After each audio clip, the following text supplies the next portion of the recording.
नमस्ते दोस्त, और आज हम HTML के कुछ बहुत ही महत्वपूर्ण टैग्स के बारे में बात करने जा रहे हैं। ये टैग्स आपकी वेबसाइट को बनाने के लिए बिल्डिंग ब्लॉक्स की तरह होते हैं। तो चलिए शुरू करते हैं। 1.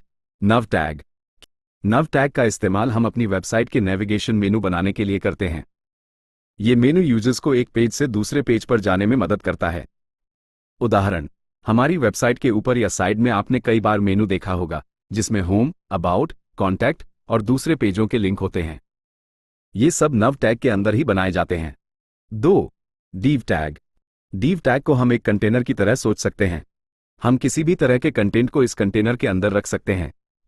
ये हमें अपनी वेबसाइट को ऑर्गेनाइज करने में मदद करता है। उदाहरण, मान लीजिए आप एक न्यूज़ वेबसाइट बना रहे हैं। आप हर न्यूज़ आर्टिकल को एक अलग div के अंदर रख सकते हैं।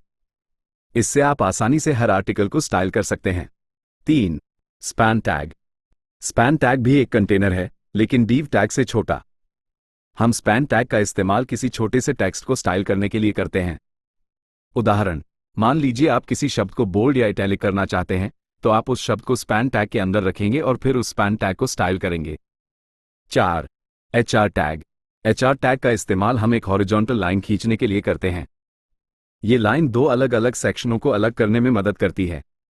उदाहरण, आपने कई वेबसाइटों पर देखा होगा कि दो अलग अलग सेक्शनों के बीच में एक लाइन होती है। ये लाइन HR टैग से बनाई जाती है। 5. BR tag. BR टैग का इस्तेमाल हम एक नई लाइन शुरू करने के लिए करते हैं। उदाहरण, जब हम किसी पैराग्राफ में एक नई लाइन शुरू करना चाहते हैं, तो हम BR टैग का इस्तेमाल करते हैं। 6. P tag. P टैग का इस्तेमाल हम एक पैराग्राफ बनाने के लिए करते हैं। उदाहरण, आप जो भी टेक्स्ट लिख रहे हैं, उसे आप P टैग के अंदर रखेंगे। 7. H tags. H टैग्स का इस्तेमाल हम हेडिंग्स बनाने के लिए करते हैं। H1 सबसे बड़ी हेडिंग होती है और H6 सबसे छोटी। उदाहरण, आपने किसी भी वेबसाइट पर देखा होगा कि हर सेक्शन का एक हेडिंग होता है। ये हेडिंग्स H टैग से बनाए जाते हैं। Into marquee tag. Marquee tag का इस्तेमाल हम टेक्स्ट को स्क्रीन पर स्क्रॉल करने के लिए करते हैं। उदाहरण, आपने कई पुरानी वेबसाइटों पर देखा होगा कि टेक्स्ट स्क्रीन पर चलता रहता है। ये मार्की टैग का इस्तेमाल करके किया जाता है। नोट, आजकल मार्की टैग का इस्तेमाल कम होता है क्योंकि ये थोड़ा पुराना तरीका है। 9. Input tag. इनपुट टैग का इस्तेमाल हम यूजर से इनपुट लेने के लिए करते हैं, जैसे कि यूजर का नाम, ईमेल या पासवर्ड। उदाहरण, जब आप किसी वेबसाइट पर एक फॉर्म भरते हैं, तो उस फॉर्म में जो भी बॉक्स आप भरते हैं, वो इनपुट टैग से बना होता है।